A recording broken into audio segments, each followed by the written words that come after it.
이것이 복음이다. 보라 양과 염소다. 마태복음 25장 31절부터 34절까지 말씀입니다. 인자가 자기 영광으로 모든 천사와 함께 올 때에 자기 영광의 보좌에 앉으리니 모든 민족을 그 앞에 모으고 각각 구분하기를 목자가 양과 염소를 구분하는 것 같이 하여 양은 그 오른편에 염소는 왼편에 두리라. 그때 임금이 그 오른편에 있는 자들에게 이르시되 내 아버지께 복받을 자들이여 나와 창세로부터 너희를 위하여 예비된 나라를 상속받으라. 이렇게 되어 있습니다. 교회 다니는 것이 사실 천국 가려고 교회 다니는 거죠. 우리가 여기서 한번 사진을 한번 보고 가야 되겠습니다. 여기 그 화면에 보면 왼쪽하고 오른쪽, 그러니까 우리 이제 천국 가려면 양이 돼야 천국 갈 텐데, 그리고 양이 돼야 교회에서도 천국을 누릴 텐데, 왼쪽과 오른쪽을 볼 때 여러분 어떤 게 양 같고 어떤 게 염소 같아요? 여기 지금 한 마리는 양이고요, 한 마리는 염소입니다. 이 여러분이 양이라고 생각하는 그 뭐 털복숭이 양 있잖아요. 그거는 털 깎는 양이고요, 젖 먹이는 양이에요. 이 양은 그러니까 젖 먹이는 양에다가 이제 염소인데요. 이 한 마리는 양이고 한 마리는 염소인데, 그 성경에 나오는 양은 이 양입니다. 젖 먹이는 양. 그러니까 산양이기도 하고요. 산양. 그러니까 이제 젖 먹이는 양이죠. 근데 이게 털복숭이 양은 이제 뭐 옷을 만드는 양이고요. 입을 만들고 옷 만들고 이런 양이고, 이 양은 이제 젖 먹이는 양, 성경에 나오는 양인데 어떤 게 양이고 어떤 게 염소 같아요? 여러분이 보실 때는요, 구분할 수 있겠습니까? 구분이 되면 이렇게 사진 놨겠어요? 구분이 안 되니까 사진으로 놓고 여러분 뭐 한번 해보라는 거죠. 이거 누구만 구분할 수 있겠어요? 이거 하나님만 구분합니다. 그리고 양을 키워본 사람들만 구분합니다. 이게요. 저도 어떤 목사님 댁에 가봤더니, 시골에 있는 목사님 댁에 가봤는데 그 양을 키우더라고요. 나는 이제 거기에 우리에 이렇게 딱 이제 양이 있는데 그게 난 염소인 줄 알고, 아이고 이렇게 집에 염소를 키우세요 그랬더니 그분이 양이에요 그러더라고요. 그래서 깜짝 놀랐어요. 처음 봤어요. 저도 직접 본 거는. 근데 이제 여러분 이걸 보면 구분이 잘 안 되거든요. 양은 목자가 갈 때 뒤에 따라옵니다. 근데 염소는요, 목자가 가도 안 따라와요. 그래서 목자가 가자 그러면 양은 따라오고 음성을 듣고, 염소는 똑같이 생겼는데 염소는 목자가 가자 해도 안 따라오고요. 그래서 목자가 이제 그냥 막 끌면은 안 따라오는 게 염소, 끌기도 전에 목자가 이제 딱 이렇게 가자 그러면 계속 따라오는 게 양이고요. 양은 목자 없이는 못 살아요. 근데 이제 염소는 목자가 가자고 그래도 막 이렇게 안 버틴단 말이에요. 일단 버티고 봐요. 그러니까 자기를 좀 알아달라고 그러는지 버티고 봅니다. 그러다가 아이고 그냥 네 맘대로 해 그러면서 줄을 딱 놓잖아요. 그러면 또 따라온대요.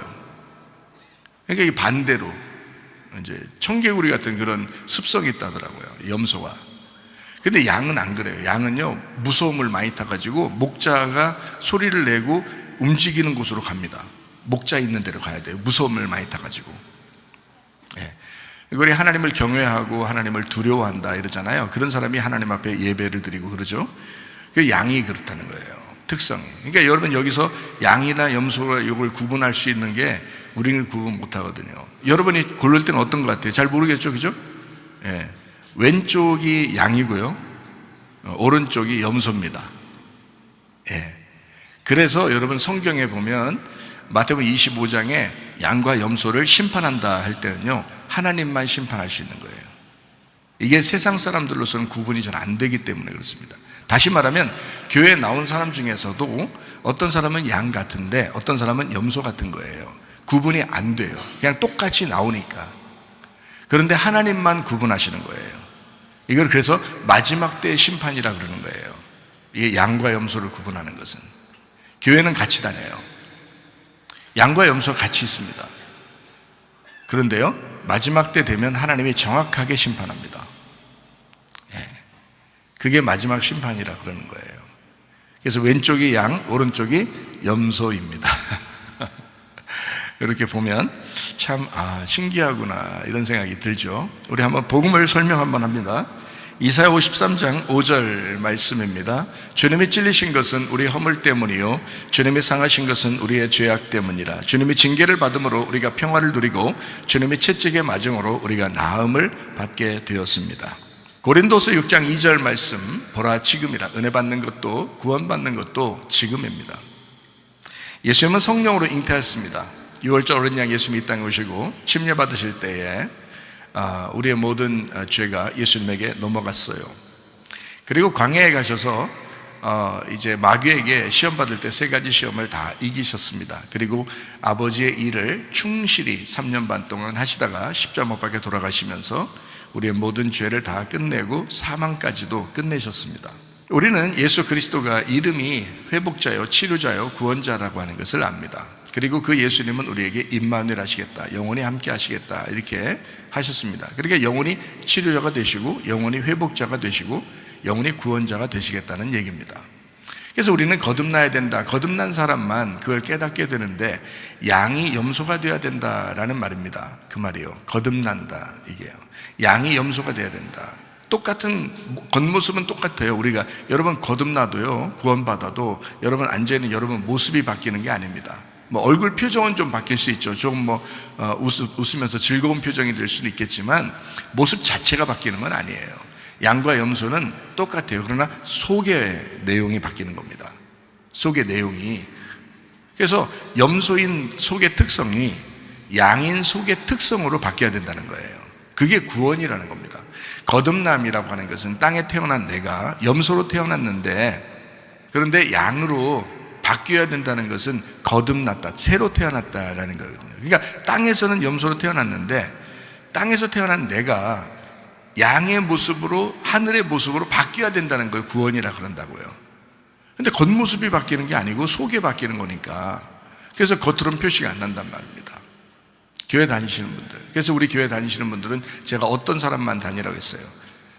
양이 된 사람이나 아니면 양이 되고자 정말 애쓰는 사람, 회개한 사람이나 회개하려고 하는 사람, 이런 사람들이 교회 교인이다. 그 사람들이 성도인 거예요. 그렇지 않은 사람들은요 안 돼요. 심판받습니다. 바뀌어야 돼요. 땅에서 태어난 사람은 하늘에 태어난 사람으로 반드시 바뀌어요. 거듭난다 이렇게 말하는 거거든요. 거듭나야 된다. 이건 죽을 때까지, 여러분 죽을 때까지 이 말씀 여러분이 변치 않는 말씀이고 그게 복음입니다. 반드시 변해야 됩니다. 여러분이 안 변하고서도 나 구원 받았을 거야 라고 하는 건 착각이에요. 여러분 착각은 공산국가에서도 자유라고 그러잖아요. 착각하는 건. 근데 우리는 그런 착각들 하지 마시고 진짜 양이 돼야 되겠구나. 마태복음 25장에 정확하게 양의 특성이 나와 있으니까 오늘도 양의 특성을 한번 좀 배워보도록 하겠습니다. 사도행전 4장 12절에 다른 이름으로서는 우리에게 구원받을 만한 이름을 주신 적이 없다라고 되어 있습니다. 갈라디아서 2장 20절 말씀이요, 그리스도의 믿음으로 살아가야 된다. 내 믿음이 아니라 그리스도의 믿음으로 살아야 된다. 제가 누차 얘기하는 것은 왜 그러냐면 양의 특성을 가진 사람은 그리스도의 믿음으로 살게 될 것이고요, 염소의 특성을 가진 사람은 여전히 자기의 믿음으로 산단 말이에요. 근데 자기의 믿음으로 사는 사람은 그때그때마다 자꾸 변해요. 그러니까 이랬다 저랬다 하는 여러분의 특성이 있다면 변하지 않고 꾸준한 믿음을 가진 그리스도의 믿음으로 바뀌어야 된다는 겁니다. 그것이 이제 양의 특성이니까 그렇게 바뀌어야 된다. 그게 갈라디아서 2장 20절, 내가 사는 것은 그리스도의 믿음으로 살아간다, 하나님의 아들의 믿음으로 살아간다라는 것이죠. 베드로전서 1장 9절 말씀, 믿음의 결론은 영혼의 구원을 받는 것이다 라고 되어 있습니다. 누가복음 12장 20절 말씀, 어리석은 사람은 영혼의 구원을 잘 생각하지 못한다 라고 하는 거죠. 베드로전서 2장 25절 말씀이요, 영혼의 목자와 감독자이신 주님에게 우리가 돌아왔다라고 했고요.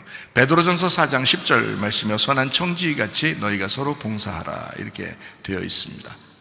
진짜 양인 사람들은 선한 청지기로 살겠죠. 자기 거라고 생각 안 하겠죠. 진짜 사람들에게 인정받으려고 그렇게 살지 않겠죠. 근데 염소인 사람들은 특징이 뭐냐면 자기가 인정받고 싶어 해요. 그러다 보니까 선한 청지기로 살 수가 없어요. 다 자기 거로 하고 싶은 거거든요. 그러면은 그게 염소의 특성이란 말이죠. 양의 특성은 자꾸 이타적이고요, 자기 자신 스스로 인정받으려고 하지 않습니다. 양의 특성이에요. 그러니까 선한 청지같이 살려고 하죠. 내 거 하지 아니하고 다 우리가 이렇게 돼야 된다, 그런 마음을 자꾸 갖게 되죠. 잠언 3장 7절 말씀입니다. 스스로 지혜롭게 여기지 마라. 여호와를 경외하며 악을 떠날지어다 라고 되어 있습니다. 고린도전서 10장 12절 말씀, 선줄로 생각하는 자는 넘어질까 조심하라 라고 되어 있습니다. 한 걸음이라도, 한 발자국이라도 앞으로 나가고 있어야 된다. 전진하는 믿음, 이해가 되죠? 전진하는 믿음. 우리 교회 이런 이름을 가진 아이도 있어요. 전진하는 믿음을 여러분이 가지셔야 합니다.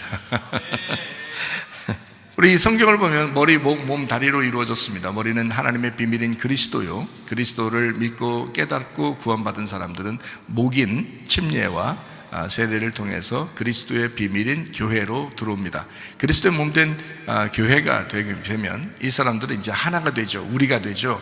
그러니까 이것이 서로 하나가 돼서 잘 건강하게 되려면 두 가지가, 다리가 튼튼해야 된다. 두 가지 다리가, 전도와 제자훈련, 예배와 선교, 율법과 은혜, 복음이죠. 그러니까 예수 그리스도 안에서 구약과 신약 뭐 이런 것처럼요, 이렇게 예배와 선교 두 가지죠. 말씀과 기도, 이렇게 두 가지, 이렇게 이런 식으로 자꾸 이렇게 다리의 건강을 유지하면서 이렇게 살아가게 되면요, 그러면 이제 몸이 건강해지는 거죠. 몸이 건강해지면 뭐가 기쁘겠어요? 머리가 기쁜 거죠. 그죠? 몸이 건강해지면 머리가 기쁩니다. 그렇게 서로 하나가 되는 것이다, 이런 것입니다. 인간 창조의 목적이 예배입니다. 창세기 2장 5절 말씀입니다. 하나님은 예배 드리게 하는 사람, 예배를 드리게 하려고 인간을 창조하셨다라는 겁니다. 그래서 창세기 2장 7절에 인간을 만드시고 생기를 그 코에 불어넣었다. 하나님의 영이 들어온 것은 예배 때문입니다. 여러분이 숨을 쉬고 지금 살아가는 것은 사실 예배 때문에 존재하는 거거든요. 예배 무시하면 안 됩니다, 여러분. 예배가 가장 중요한 거예요. 여러분의 농사, 여러분 마음의 농사를 짓기 위해서는 예배 드리셔야 돼요. 예배. 창세기 2장 8절 말씀, 에덴 동산을 주님이 창설하셨다. 만약에 예배 드리는 것이 목적이 인간을 만든 게 끝이라면 에덴 동산 만들 이유 없어요. 그냥 넓게 살라고 하면 됩니다. 근데 에덴 동산이라고 하는 그 구역을 딱 정해놨어요. 그래 놓고 거기에서 농사지라는 거예요. 다시 말하면 우리의 마음이 있단 말이에요. 우리의 마음 안에서 농사를 져야 된다, 예배해야 된다는 말이고요.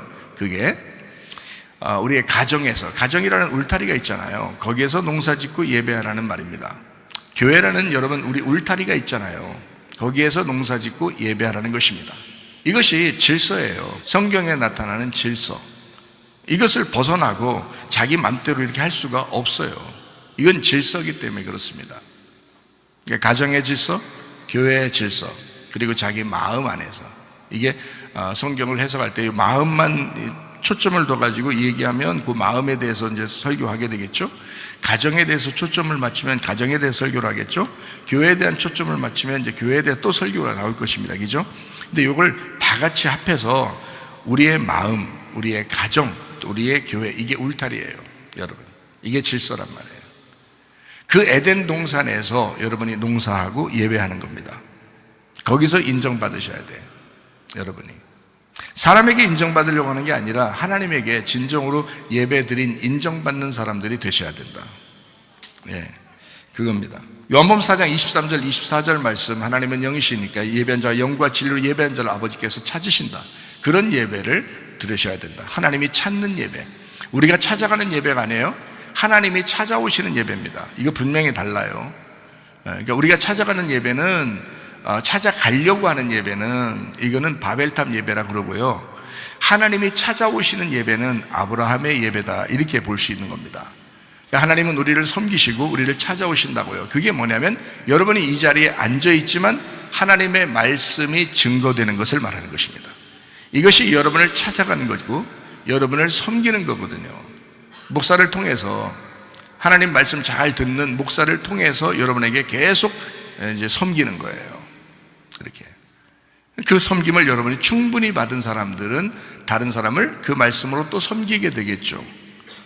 예. 자기가 섬김을 받았기 때문에 섬김을 하는 거예요. 섬김을 받지 못한 사람은 다른 사람을 섬기지 못합니다. 그래서 가정에서도 잘 섬기지 못하는 사람은 섬김을 못 받았기 때문에 그런 거예요. 교회에서도 잘 섬기지 못하는 사람은 섬김을 제대로 받지 못했기 때문에 그런 것입니다. 다시 말하면 하나님 말씀이 그 사람에게 들어오지 않은 거예요. 말씀의 섬김을 못 받은 것입니다. 여러분 잘 생각해요. 말씀의 섬김만 제대로 받으면요, 가정생활 잘하죠. 교회생활 잘하게 돼 있습니다. 자기한테도 잘하게 돼 있습니다. 하나님 말씀만 제대로 심겨지면 말입니다. 그렇잖아요? 옛날에 이런 말이 있죠. 옛말에 사랑받은 사람이 사랑할 수 있다 이러잖아요. 그죠?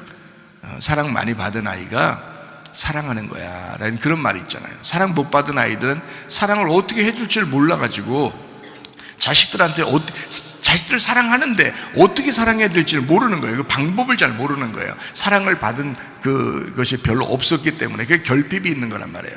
애정결핍이라고 그러잖아요. 그거를. 그죠?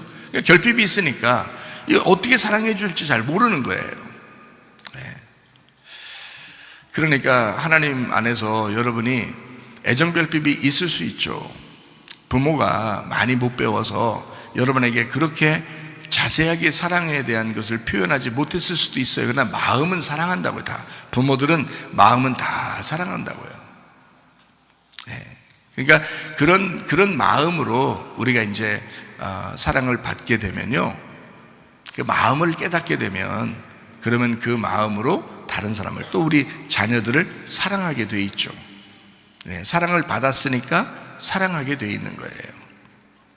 또 깊이 사랑을 많이 받은 아이들이 있잖아요. 그래서 결혼하면 자기 자녀들 낳으면요 정말 사랑합니다. 그렇잖아요? 그러니까 똑같아요. 하나님 말씀도 마찬가지예요. 하나님 말씀이라고 다른 게 아니라 교회도 똑같아요. 섬김을 많이 받은 사람이 다른 사람을 섬기게 돼 있습니다. 그러면 섬김을 어떻게 받아야 되냐? 하나님의 말씀으로 섬김 받는 거예요. 다른 거로 섬김 받으면 안 돼요. 결국에는 자기 뜻대로 살게 돼 사람들이. 하나님의 말씀으로 자꾸 섬김을 받으셔야 된다는 거예요. 그래서 말씀의 기준이 있어야 돼요. 말씀의 기준. 그래서 그 말씀의 기준, 우리 교회 같은 경우는 말씀의 기준을 여러분에게 어떻게 두어요? 복음이라고 하는 것을 얘기할 때 말씀의 기준을 뭘로 중심을 둡니까? 뭐라고 핵심을 얘기해요? 죽음이라고 얘기해요. 죽음. 그래서 우리 교회에 오면 가장 많이 듣는 단어가 뭐냐면 죽어라. 이게 가장 많이 듣는 얘기예요.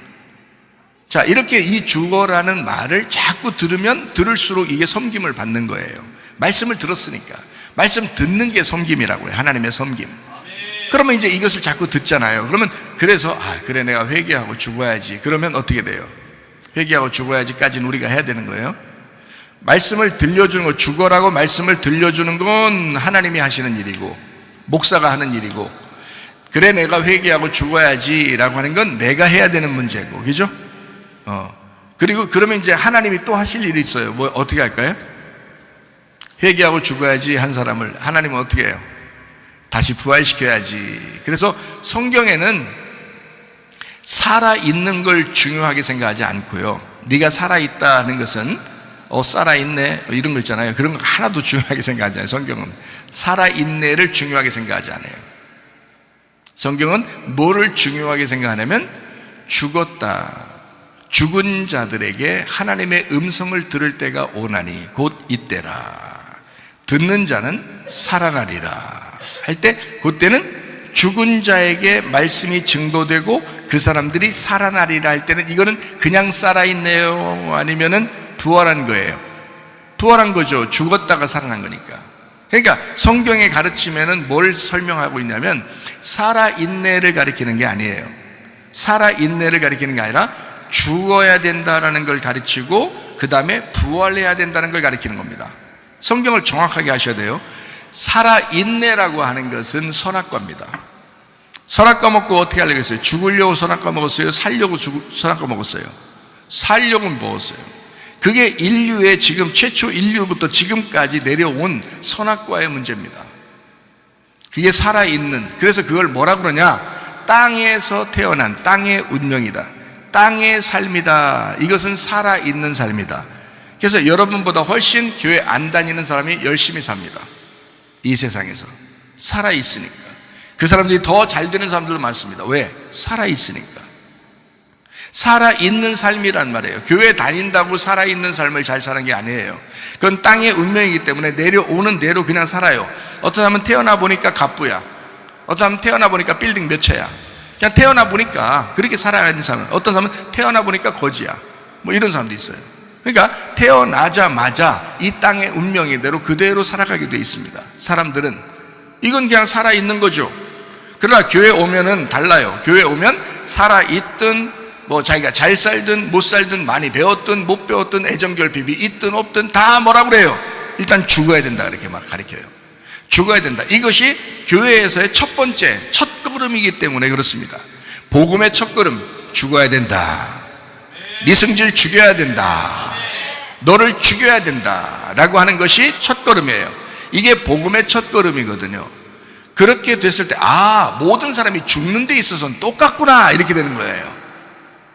한 번 죽는 것은 사람에게 정하신 것이요 그 후에는 심판이 있다더니 모든 사람이 다 여기서는 이렇게 그 비교가 없이 다 똑같이 죽는 거구나 라는 것을 교회에 와서 배우는 거라고요. 이 세상에서는 가르쳐 줄 수 없는 얘기죠. 이 세상에는 살아라, 더 크게 살아라, 더 성공해 살아라, 서로 비교하며 살아라, 이것이 세상이 가르쳐 주는 거고, 이 세상에 있는 모든 사람들, 그렇게 살아가는 사람들을 교회에 다 몰아놓고서 교회에서 뭐를 가르쳐 주냐면 죽어라, 똑같이 죽어야 된다, 죽는 데는 비교하는 것이 없다, 다 평등하다, 모든 것이 똑같다, 공의롭다, 모두 다 죽어야 된다 라고 가르치는 것입니다. 이게 복음이라고요. 이렇게 죽어야 된다 가르쳐서 실제로 그가 회개하고 여기서 죽는다 하면은 하나님이 부활시킨단 말이에요. 그 사람들이 천국 가는 거예요. 그 사람들이 왜 지옥 갈 짓을 하냐고. 교회 와서 세상에 있는 것처럼 똑같이 살게 되면 그건 지옥 갈 짓이라고요. 여기는 달라요. 교회는 달라야 되고, 교회는 다른 말씀을 증거해야 됩니다. 다시 말하면 세상과 다른 복음을 증거해야 된다는 거예요. 그 복음이라는 게 뭐냐? 나의 죽음입니다. 나의 죽음, 그리고 예수 그리스도가 부활하는 거예요. 그래서 부활한 사람의 삶은 달라요. 그러니까 죽을 때, 우리가 진짜 살다가 이렇게 죽을 때 그때 가서 깨닫지 말고 지금 깨달으면 우리의 가정이 천국이 될 거라는 거예요. 지금 깨달으면 우리의 교회가 천국이 될 거라는 거예요. 지금 깨달으면 우리의 마음이 천국이 될 거라는 거예요. 자, 무슨 말씀인지 이해가 되시죠? 그게 복음이라고 하는 겁니다. 이런 천국을 여러분이 마음에서, 여러분의 가정에서, 또 교회에서 누리시다가 가야죠. 한 번 사는 인생인데 저는 그걸 알았어요. 깨달았어요.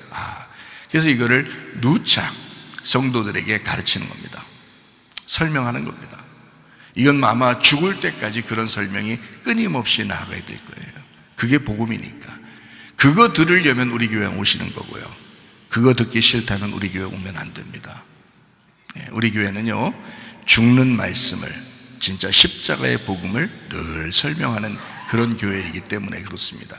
내가 그렇게 구원을 받았고, 그래서 여러분에게 그 복음을 증거하지 않을 수가 없어요. 않을 수가 없어요. 증거하지 않을 수가 없어요. 강조죠? 강조, 우리나라 말로 강조예요. 참 감사합니다. 디모데전서 4장 5절 말씀과 기도로 거룩해진다라고 되어 있습니다. 말씀을 들으면 믿음이 생겨요. 믿음이 생기면 구원을 받거든요. 구원을 받으면 예배를 드리고 싶어져요. 예배를 드리게 되면 하나님의 말씀을 깨닫게 됩니다. 예배를 드리면서 하나님 말씀을 몰랐다? 여러분 뭔가 문제가 있는 겁니다. 말씀을 안 들은 거예요. 말씀을 딴짓한 거예요. 핸드폰 보고 막 그러는 거예요. 저 뒤에서도 핸드폰 보는 사람 하나 있어. 그러지 말라고. 말씀 들으라고, 딱 눈 쳐다보고 말씀 들으라고. 말씀 듣는 거는 귀로 듣는 게 아니라 눈으로 듣는 거야. 눈으로. 말씀을 들을 때, 말씀을 들으면 이게 하나님을 알게 돼요. 말씀을 듣고 믿음이 생기면 구원받죠. 구원받으면 예배를 드리게 돼 있다고. 구원 못 받으면 예배 시간에 딴짓한다고. 구원받아야 예배를 잘 드린다고.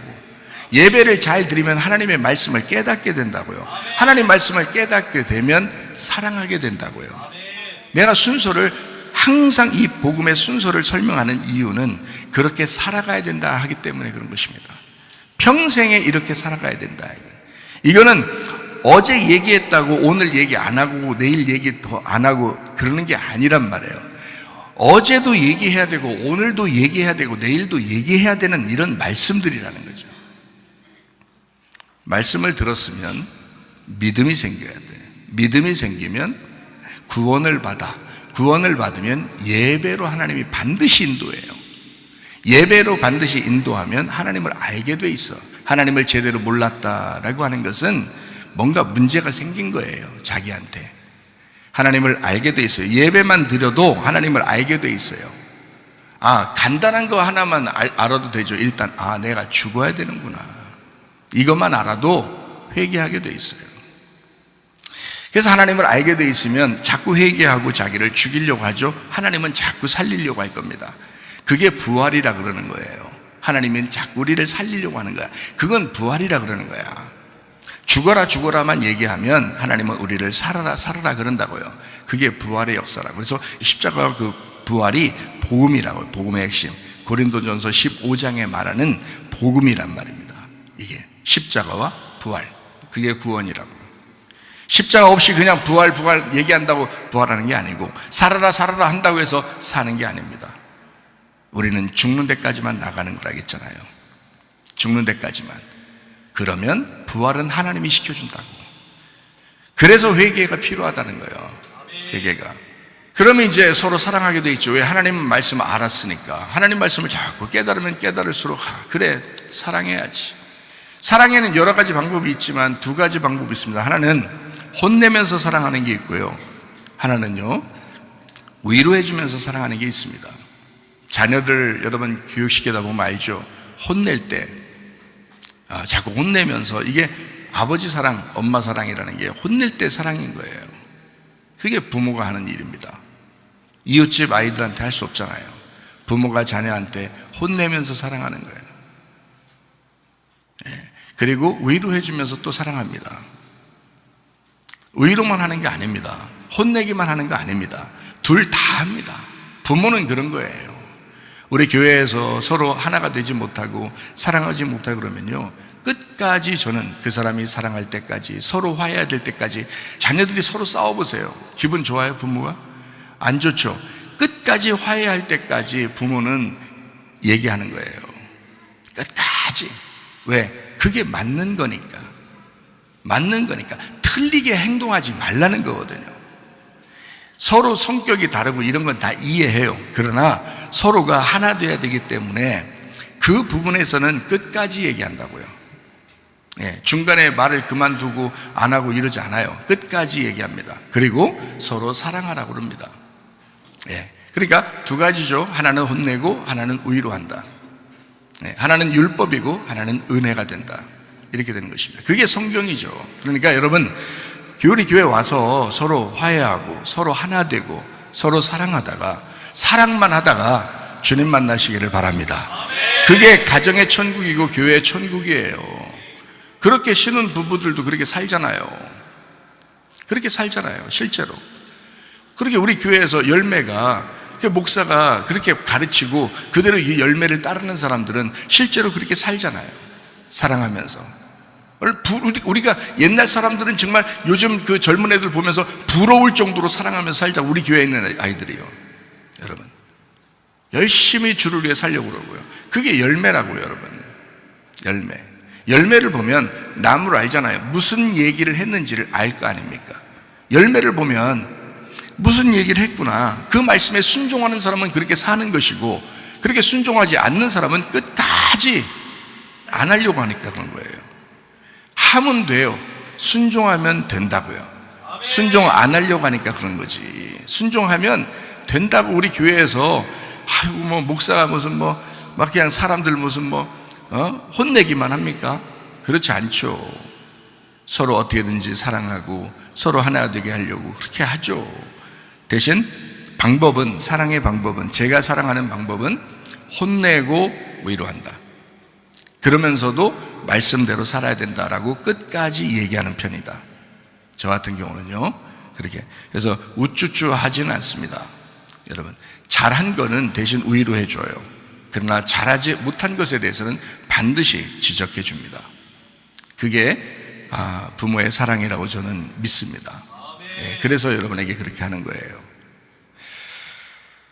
요한복음 8장 32절 말씀입니다. 진리를 알지니 진리가 너희를 자유롭게 하리라 라고 되어 있습니다.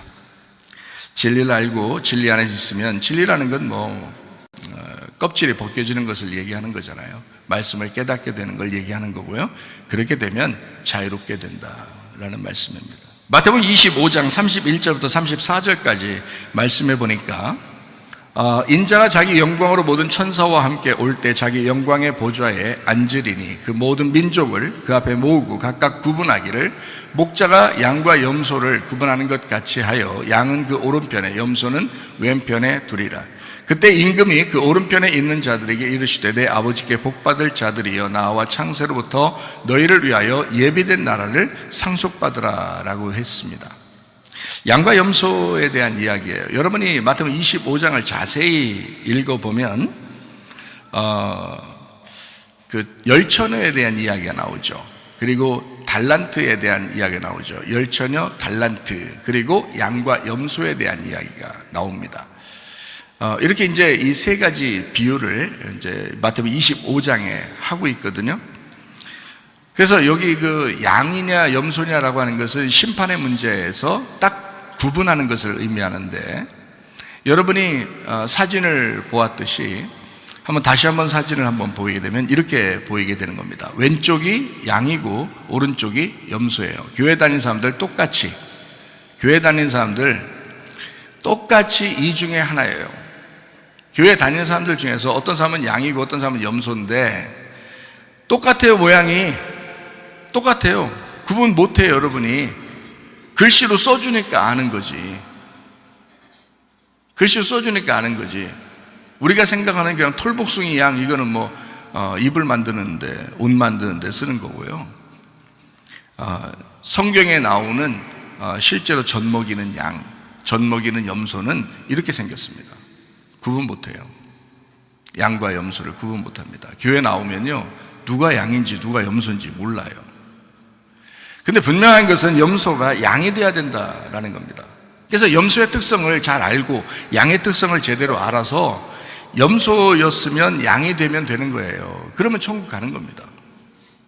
그러니까 교회 오면은 여러분 천국 가는 거를 생각하잖아요. 그죠? 천국 가는 거 생각하잖아요.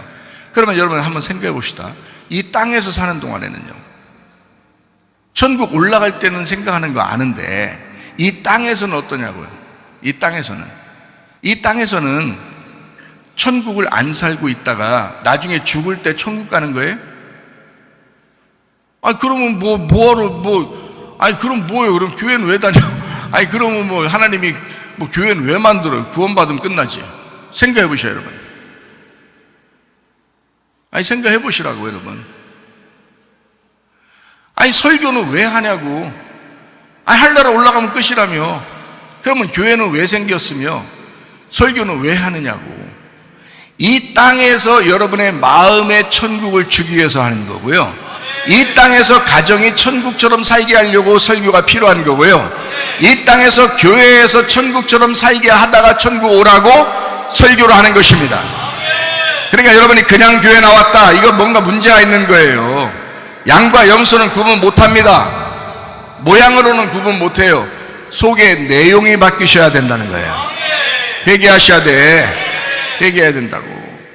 회개해야 천국이 다가오는 거예요. 침례 요한이 그렇게 말하잖아요. 회개하라, 천국이 다가왔느니라. 천국이 다가왔나의 그 말은 예수님이 지금 오고 있느니라, 그 말이거든요. 그러니까 어느 날 가서 예수님 만나는 거야. 만나겠지만 지금 우리가 사는 동안에 예수를 만나야지. 우리가 사는 동안에 예수를 만나야 내가 살아가는 의미가 있는 거지. 설교를 듣는 의미가 있고 예배를 드리는 의미가 있는 거지. 지금 내가 예수를 만나야 되는 거지. 그렇잖아요. 하늘나라 올라갈 때 예수님 만난다. 그거는 그때 가서 만나는지 천국 갈지 지옥 갈지 우리가 어떻게 알아요? 지금 내 속이 지옥 같으냐? 지금 내 속이 지금 천국 같으냐? 우리의 가정이 천국 같으냐? 지옥 같으냐? 우리 교회 오는데 그냥 지옥 같으냐, 이게 천국 같으냐, 그거를 구분하라는 거 아니에요. 지금 그렇게 살자는 거 아니에요. 그래서 나는 설교를 하면서도 여러분, 가정에서나 마음으로나 또 교회에서나 천국을 살다 가는 게 이게 예배드리는 목적이다. 그게 사랑이잖아요. 예배드리는 하나님을 알게 되는 목적, 그것 때문에 예배를 드리는 거잖아요. 근데 예배를 드려도 천국 같지가 않아. 뭔가 문제가 있어. 그러니까 땅을 치고 회개하고 하나님 앞에 눈물로 기도해 보라는 거예요.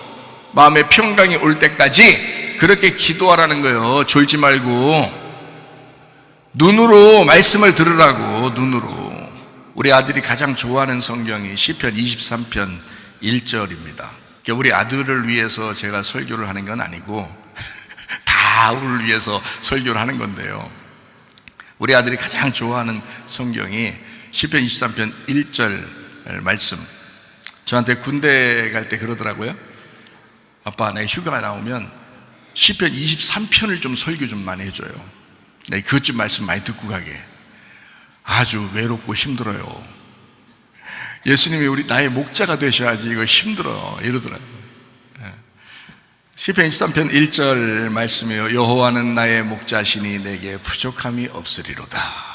참 좋은 말씀이죠. 우리한테 참 좋은 말씀입니다. 여호와는 나의 목자시니 내게 부족한 결핍이 없으리로다, 이 말이거든요. 부족한이라는 말이 하세르라는 단어입니다. 이 하세르라는 단어가요, 결핍하다, 부족하다, 모자라다, 감소하다라는 말이거든요. 그런 결핍이 없다라는 말인데, 이 결핍은요 왜 생기냐면 3, 4대 운명 때문에 생깁니다. 집안에서 생긴 거예요. 그 다른 데 생긴 게 아니라 처음으로 애가 태어나서 자라나면서 집안에서 생긴 거예요. 말씀 잘 안 듣는 사람들 있죠. 불순종하는 사람들 있죠. 막 자기 승질대로만 사는 사람 있죠. 결핍이 있어서 그런 거예요. 충분히 이해합니다. 결핍 때문에 그래요. 교회 와서 회개하고 바뀌셔야 되는데, 어쨌든 결핍 때문에 3, 4대 땅의 운명 때문에 그렇게 생기는 거거든요. 그게 자기 잘못도 아니에요. 어떻게 보면 그 집안에 내려오는 것 때문에 그렇습니다. 그런 부족한 결핍이 없어지면, 어떻게 없어지면, 예수님이 목자가 되면, 여호와가 목자가 되면 없어지는데, 목자가 안 되니까 안 없어지는 거예요. 예수님이 나의 목자가 안 되니까 안 없어져요. 그래서 계속 염소짓을 하는 겁니다, 교회에서. 그러면 안 되잖아요. 그래서 이것을 여호와가 나의 목자가 되게 해주려고, 그러려고 설교가 필요한 거예요. 그래, 너의 잘못만은 아니야, 내려온 거야. 그렇지만 회개해야 돼. 회개해야 된다고. 그거를 자랑할 수는 없잖아요. 내가 우리 집안에 내려온 땅의 3, 4대 운명이 나에게 왔습니다, 나는 그래서 이렇게 살아갈 수밖에 없어요, 그러니까 이해해 주세요가 아니라, 그러니까 내가 말씀 듣고 회개할게요 해야죠. 그게 정상 아닙니까? 이게 생각 있는 사람은 이게 정상이라고요. 근데 나는 결핍이 있는데 나만 이해해 줘야 돼, 나 이렇게 살 거야 라고 하는 거는 잘못된 겁니다. 그건 그 결핍을 끝까지 가지고 있겠다는 거고, 자기 고집대로 살겠다는 거거든요. 그러면 안 돼요. 그건 교만한 것입니다. 자, 결핍이 오게 되잖아요. 그 부족함이 오게 되잖아요. 그러면 이 속에서 열매가 나타나요. 자기의 속에서 열매가 나타나요. 어떤 열매가 나타나냐면 자존심으로 나타납니다. 그래서 교회 와서 어떤 사람은 자존심 엄청 세게 막 하는 사람이 있잖아요. 자기 자존심 막 좀만 건드려, 너 내 자존심에 건드렸어, 막 이런 사람이 있죠. 그거 다 결핍 와서 그런 거예요. 결핍 때문에 그래요. 그거 교만하죠. 고집입니다. 이 열매거든요. 이 결핍의 열매예요. 그러니까 자기를 좀 알아달라고 하는 거거든요. 그게 한마디로 자기 좀 알아달라. 그러니까 왜냐면 자기를 누가 안 알아줬잖아요. 어릴 때부터 뭔가 이렇게 막 깊이 사랑을 받고, 그런 부모들이 많지 않아, 옛날에는 많지 않았다고요. 그러니까 대부분 결핍이 있어요. 여러분 교회 다니는 사람들 중에서도 대부분 결핍이 있어요. 여러분 잘못이 아니에요. 여러분 잘못이 아닌데, 말씀을 듣고, 아 그래, 이런 것이 있었구나, 우리 집안에도 이런 게 있었구나, 나도 이런 게 좀 남아있구나, 그래서 회개하고 자기 마음을 고치려고 해야죠. 주님에게 돌아오려고 해야지. 그게 회개라고 하는 거거든요. 열매가 나타나게 돼 있어요. 이 자존심에 대한 열매. 그러니까 땅의 결핍에 대한 부족함에 대한 그 열매가 나타나는데 그게 자존심으로 나타납니다. 교만으로 나타납니다. 고집으로 나타납니다. 어떤 사람에게는 성질내는 것으로 나타납니다. 짜증이 막 금방금방 나타나는 걸로 나타납니다. 왜냐하면 자기를 안 알아주니까 기분이 안 좋거든요. 금방 기분이 안 좋거든요. 막 짜증납니다. 원망합니다. 그런 원망하면서 자기 좀 보라는 거거든요. 미련합니다. 생각이 잘 안 들어와요. 다른 사람들 생각이 잘 안 들어오고 자기 생각만 하기 때문에 미련해져요. 그게 솔직히 말하면 다른 사람들이 듣기 싫은 말로 말하면 무식한 거죠. 자기 생각만 하니까 다른 사람 얘기를 들어봐 줘야 되는데 자기 생각만 한단 말이에요. 음란합니다. 거짓으로 옵니다. 음란한 것도 내려와서 그런 거예요. 음란하다, 거짓말한다 이거요. 자기 속이고 뭔가 포장하고 막 이러는 것은 왜 그러냐면 자기가 혹시 다른 사람한테 뭐라고 핀잔을 들으면서 자기가 좀 이렇게 좀 드러날까 봐 그러는 거거든요. 그래서 감추는 거예요. 일단 감추고 일단 포장하고 그러는 거예요. 그 외식적인 거거든요. 그 결핍 때문에 그런 것입니다. 자기를 좀 잘 나타내 줘야 되거든요. 자기를 좀 다른 사람이 알아줬으면 좋겠거든요. 그런 마음이 있습니다. 여러분 심리학 하는 사람들한테 가서 물어보면 똑같이 얘기할 거예요. 그게요. 거짓말하기도 하고 욕심을 부립니다. 이런 것은 다 결핍의 열매예요. 어떤 사람은 열등감이 있죠. 비교의식하죠. 열등감이 있어가지고 막 괴로워합니다. 다른 사람과 비교하니까 그런 거거든요. 그거 왜 생겼겠어요? 마음속에 뭔가 결핍이 없고 자신 있고 사랑 많이 받은 사람들은요 비교의식 별로 없습니다. 열등감 잘 안 가져요. 제가 옛날에 열등감도 가졌고 비교의식도 있어 왔거든요. 저도 애정결핍이 있었던 것 같아요. 근데 제가 주님 만나고 나니까 어떤 게 없어지냐면 비교의식이 없어지더라고요. 비교하지 않게 되더라고요. 열등감 없습니다. 왜 열등감을 막 그렇다고 막 이렇게 다른 사람을 이렇게 이런 게 아니고요. 열등감, 그러니까 다른 사람이 비교해서 옛날에는 좀 뭔가 이렇게 막 주눅 들기도 하고 뭔가 이렇게 막 이랬거든요. 그런 게 있었는데 그렇지가 않더라고요. 열등감이 없어져요. 그래, 뭐 다른 사람은 그런 사람대로 사는 거지. 근데 나는 또 하나님이 또 하나님 날 만나 주셨으니까 라고 하면서 이게 열등감이 사라지더라고요. 결핍이 사라진 거예요. 주님이 나의 목자가 되시니까 결핍이 사라지더라고요. 이런 결핍들이 있어요. 사람들마다 대부분이 있어요. 교회 다녀도 없는 거 아니고 있어요. 대부분이. 문제는 뭐냐면 그런 결핍이 없으리로다 했잖아요. 그런 결핍이 없으리로다 했으니까 어떤 사람이 없는 거예요? 예, 여호와가 나의 목자가 된 사람이 그런 결핍이 없으리로다 그렇게 된 거죠. 그러면 결핍이 아직도 그런 게 너무 막 자기 속에 가득 차다. 나만 알아줘. 난 이런 게 지금 아직도 가득 찼어. 그러면 뭐라고 해야 돼? 아, 주님이 너의 목자가 되셔야 되는데 아직도 네가 구원을 못 받아서 그런 거야. 예수님이 너의 목자가 되시면 되는데 그거거든요. 그게 시편 23편 1절의 말씀입니다. 이게요. 땅의 운명이라고 하는 것은요, 성경적으로 보면 육체를 말합니다. 육체. 그러니까 육체가 사람들에게 있죠. 땅에서 태어나면 다 육체적인 삶을 살게 되거든요. 육체란 말이에요. 육체. 그것을 성경 요한계시록에서는 음녀라고 표현한 겁니다. 음녀. 이거를요. 그래서 육체를 음녀라 이렇게 말한 거고요. 그것을 땅의 운명이라고 하는 겁니다. 그러니까 우리는 모두 다 어떻게 보면 음녀같이 육체를 가진 땅의 음녀로서의 삶을 살아간다는 겁니다. 사람들이요. 그러니까 요게 바뀌어야 되는데 요게 이제 결핍이 계속 있으니까 요대로 요걸 가지고 사는 건데요. 그게 여리고성이에요. 그러니까 하나님은 여리고성을 딱 만났을 때 여리고성을 무너뜨려야 돼, 안 무너뜨려야 돼? 무너뜨려야 되는 거예요. 하나님은. 그래서 여리고성 무너뜨렸잖아요. 그 여리고성이 뭐예요? 음녀라고요. 그걸 다른 말로 말하면 육체라고 그러는 겁니다. 그게 여러분에게 지금 앞에 여러분 속에 지금 여러분 속에 아주 튼튼한 성으로 있는 그게 땅의 운명이란 말입니다. 다른 사람마다 다 달라요. 그래서 다른 사람들마다 여리고성이 다 달라요. 어떤 사람은 음란의 여리고성이 있고, 어떤 사람은 거짓의 여리고성이 있고, 어떤 사람은 열등감의 여리고성이 있고, 어떤 사람은 교만의 여리고성이 있고요. 어떤 사람은 자존심의 여리고성이 있는 거고요. 어떤 사람은 고집에 여리고성이 있는 거고요. 어떤 사람은 술, 담배에 여리고성이 있는 거예요. 이렇게 여리고성이 있어요. 이건 무너져야 된다고. 근데 우리가 못 무너뜨려. 하나님이 해주셔야 돼. 그래서 말씀을 통해서 그 육체를 영으로 바꾸는 작업이 예배라고요. 말씀을 통해서 이걸 말씀을 듣게 하고 자꾸 육체를 영으로 바꾸려고 자꾸 말씀을 증거하는 거거든요. 그래서 무너뜨리고 있는 겁니다. 여러분 가슴에 막 치는 설교를 하면 이게 바로 여리고성이 무너지고 있다는 것을 얘기하는 거예요. 그게 감사할 일이지 자기한테 뭐라고 했다는 얘기 생각할 필요가 없어요. 감사할 일이라고. 여리고성 무너지라고 얘기하는 거지 어떤 사람에 대해서만 얘기하는 게 아니라고요. 모두 다 여리고성이 무너져야 되니까, 음녀가 무너져야 되니까, 여러분 육체는 무너져야 되니까, 땅의 운명이 무너져야 되니까 똑같이 얘기하는 거라고요. 똑같이.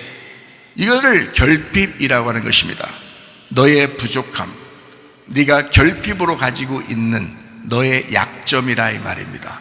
그러면 그것이 있다면 열매가 나타나야 되겠죠. 그래서 육체의 열매가 나타나요. 결핍의 열매가 나타나요. 그래서 성경 요한계시록은 그걸 음녀들이라고 얘기한 겁니다. 음녀가 육체라면, 그 여리고성이 육체라면 거기에 열매들이 나타나는데 그게 음녀들이라고, 이걸 따라다니는 사람들, 그렇게 살아가는, 거기에 매여서 사는 사람들을 얘기하는 거예요. 그게 음녀들이라고. 그래서 우리 교회에 오면은 음녀가 신부되게 하려고 계속 얘기하는 것입니다. 음녀짓 하지 말고 신부로 살아라 라고 얘기하는 거예요. 미련한 짓 하지 말고 현명한 슬기로운 다스처처럼 살아라 라고 얘기하는 거거든요. 이게 아간입니다. 아간. 여리고성이 무너졌는데도 그거를, 그 속에 있는 걸 가지고 나온 아간, 이런 열매란 말이에요. 그것도 죽어야 된다는 거죠. 여러분 속에서 결핍이 있다 이러면 이것을, 이 결핍이라는 것을 죽여야 된다. 결핍의 열매들이 죽어야 된다는 거예요. 딱 보면 여러분 속에 결핍의 열매가 딱 나타나잖아요. 아하, 내가 이런 열매가 있는 거 보니까 내 나무가 육체의 나무를 지금 내가 가지고 있구나. 그럼 이것을 뽑아버려야지. 그게 설교고 예배란 말이에요. 이거를 매번마다 얘기하는 이유가 바로 그런 것입니다. 왜? 이것이 없어지면, 그 결핍이 사라지면, 여호와가 나의 목자가 되시면 여러분의 가정은 행복할 것이고, 여러분의 마음도 행복할 것이고, 여러분 교회도, 우리 교회도 행복할 것이라 이 말이에요. 그것을 계속 얘기할 수밖에 없어서 얘기하는 거라고요. 제발 이 종의 마음을 이해하라고요. 여러분, 하나님의 마음을 이해하시라고요. 여러분, 진짜로 얘기하는 겁니다. 여러분에게. 우리는요 주님의 양입니다. 에스겔 34장의 말씀에 보면 우리는 주님의 양이라 이렇게 되어 있습니다. 신약에서 우리 예수님이 나는 양들의 목자야, 선한 목자야 라는 것만 나오는 게 아니고, 그 말을 할 때는 구약 성경에 있는 걸 가지고 얘기하는 거예요. 예수님이. 주님은 양들의 목자가 되시니까 그 얘기를 하는 거거든요. 이게 시편에도 나오는 이 말들을. 에스겔서 34장 11절 봅니다. 주 여호와께서 이같이 말씀하셨느니라. 나 곧 내가 내 양을 찾고 찾되, 내 양을 찾고 찾되. 뭐 전도를 이야기할 수 있는 거고요. 예배 드릴 때 말씀을 증거하는 것을 통해서 찾는다. 내 양을 찾는다.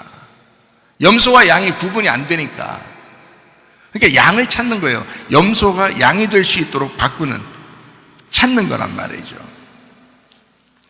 에스겔 34장 15절 말씀입니다. 내가 친히 내 양의 목자가 되어 그것들을 누워있게 할지라 주 여호와의 말씀이니라. 에스겔 34장은 예수님이 목자가 되신다고 하는 사실의 모티브가 되는 그런 구약 성경입니다. 에스겔 34장이에요. 그래서 주님은 양의 목자다 이렇게 얘기하듯이 구약 성경에도 그렇게 말씀하고 있는 거예요. 그거를 그대로 예수님이 설명하는 내용이죠. 에스겔 34장 17절 말씀입니다. 주 여호와께서 이같이 말씀하셨느니라. 나의 양떼 너희여, 내가 양과 양 사이와 숫양과 숫염소 사이에서 심판하노라 이렇게 되어 있습니다. 그러니까 양과 양을 심판하고요, 양과 염소를 심판할 것이다. 어디에 나와 있는 말이죠? 마태복음 25장에 나와 있는 말이죠. 똑같아요. 마태복음 25장에만 갑자기 나타나는 얘기가 아니고 구약 성경에서 이미 이런 얘기를 하고 있었단 말입니다. 이해가 되시겠죠? 예. 에스겔 34장 20절 말씀입니다. 그러므로 주 여호와께서 그들에게 이같이 말씀하시되 나 곧 내가 살찐 양과 파리한 양 사이에서 심판하리라. 살찐 양과 파리한 양 사이에 심판하리라. 한마디로 말하면 살찐 양이 좋다고 심판하는 거예요. 지금 나쁘다고 심판하는 거예요. 살찐 양이 나쁘다. 저만 먹었다 이 말이에요. 저만 먹었다. 파리한 양은요, 잘 못 먹었다 이런 말이잖아요, 그죠? 예. 근데 이게 이제 어떤 거냐면 살쪘다, 살 빠졌다 이런 거거든요. 예. 그러면 살찐 양에게 하나님이 심판을 하려면 어떻게 해야 심판하는 거예요? 심판하면 어떻게 되겠어요? 살찐 양을 심판하면 어떻게 되겠어요? 살 빠져요. 이게 천연 다이어트입니다. 심령이 부유한 사람하고 심령이 가난한 자를 심판할 때 이렇게 양과 염소를 심판한다는 의미처럼 살찐 양과 파리한 양 사이에, 그러니까 한마디로 말하면 심령이 부유한 자와 심령이 가난한 자를 내가 심판하리라 라는 말이거든요. 이게요. 여러분, 천국 어떻게 가요? 천국이 어떻게 여러분 마음에 옵니까? 심령이 가난해져야 오거든요. 가난해져. 이게 마태복음 5장 3절의 말씀입니다. 심령이 가난한 자는 복이 있나니 천국이 그들의 것이며. 참 괴롭고 힘든 일들도 많이 있죠. 그럴 때 천국이 여러분의 것이랍니다. 그 가난한, 포토코스라는 말인데요, 이게 가난한 거지를 말합니다. 가난한 거지. 심령이 가난한 거지가 돼서 너덜너덜해졌다, 괴로워 죽겠다, 자, 천국이 오기 시작했다, 천국이 오기 시작하는구나, 그 사람들이 천국이 저희 것이며, 이렇게 된 겁니다. 베드로전서 5장 5절 말씀이요, 젊은 자들은 이와 같이 장로들에게 순종하고 다 서로 겸손으로 허리를 동이라. 하나님은 교만한 자를 대적하시되 겸손한 자들에게는 은혜를 주시느니라. 교만한 사람은 살찐 사람입니다. 겸손한 사람은 살 빠진 사람입니다. 실제로 마른 사람을 얘기하는 것만은 아닙니다. 살 쪘다고 해서 그 사람이 다 교만한 것은 또 아닙니다. 그런 얘기 겉으로 얘기하는 거 아니니까 여러분 또 이해를 해 주셔야 되죠.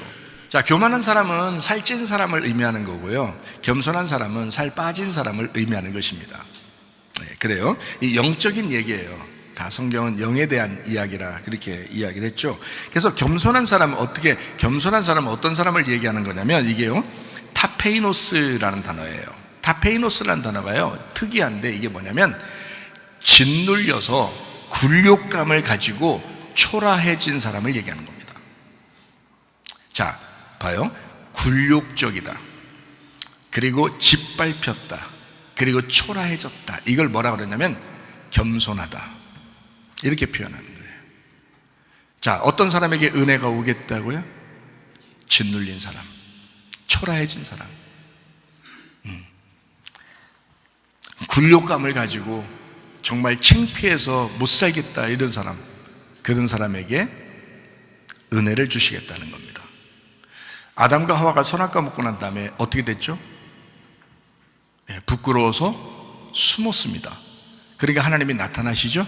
하나님이 나타나면 은혜입니다. 하나님이 나타나면, 그리고 그의 상태를 정확하게 알려주고 그리고 다시 가죽 옷을 입혀주는 거예요. 그게 이제 하나님의 은혜거든요. 교회에 옵니다, 여러분. 짓눌린 사람들이 있습니다. 굴욕감을 느껴서 막 힘든 사람이 있습니다.